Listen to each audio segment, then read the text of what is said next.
Jatend migawo mar omenda John Mbadi osingore jo Kenya ni agulu maduong' mar kano mauta ma pacho ka pod nigi mauta moromo manyalo chwalo jopiny nyaka ndalo 16 mabiro. Mbadi omiyo jo Kenya fuong'ruok bang' yango ni nengo mauta bende ok dhi idho e bwo dweche 3 mabiro kaluwore gi lweny madhi nyime e kind piny Israel kod Iran.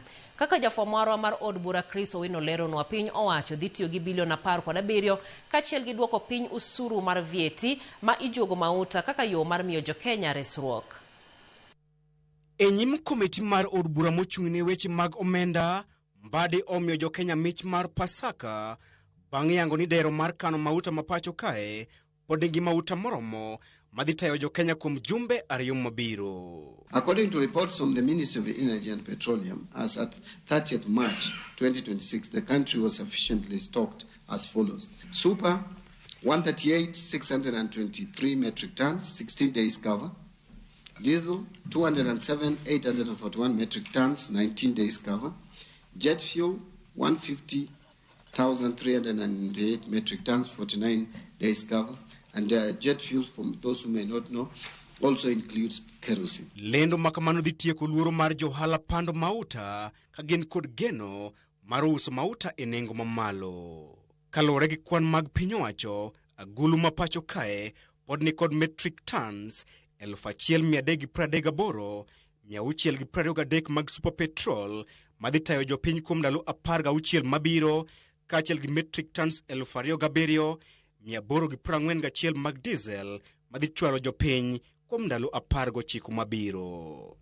E kind dwe mar 3 kod dwe mar 4 higani, piny owacho dhi kelo mauta mar super petrol maromo metric tons 290 madhi chwalo jopiny kuom ndalo 47, mauta ma diesel maromo metric tons 182 madhi chwalo jopiny kuom ndalo 20, kod mauta mar ndege maromo metric tons 60,000 madhi chwalo jopiny kuom ndalo 25.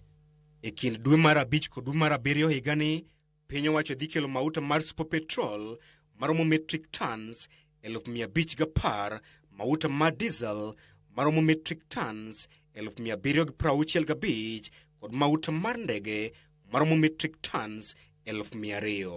So monthly import requirements, local and transit cargo, is super 255,000 metric tons.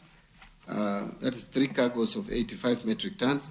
Diesel 170,000 metric tons. Jet fuel 80,000 metric tons. Mbadi odhi nyime kod kweyo chuny jopiny bang' singo ni nengo mauta ok dhi idho malo e bwo dweche 3 mabiro kaluwore kod lweny madhi nyime e kind piny Israel kod Iran. We are going to help support and stabilize prices so that the prices don't increase inordinately. And so speculators out there may not succeed by holding the stocks because the prices may not rise as they anticipate. E okenge mag Sirkal mar miyo jopiny fuong'ruok, piny owacho dhi tiyo kod bilion 17 e agulu mar kongo apeni e duoko piny nengo mauta e pacho kae. In financial year 25-26, the Fuel Stabilization Fund was allocated 25 billion, of which approximately 16 billion is currently available. I want to revise that. It is actually 17 billion is available. Kopogore gi mano, Sirkal bende dhi chano duoko piny osuru mar VAT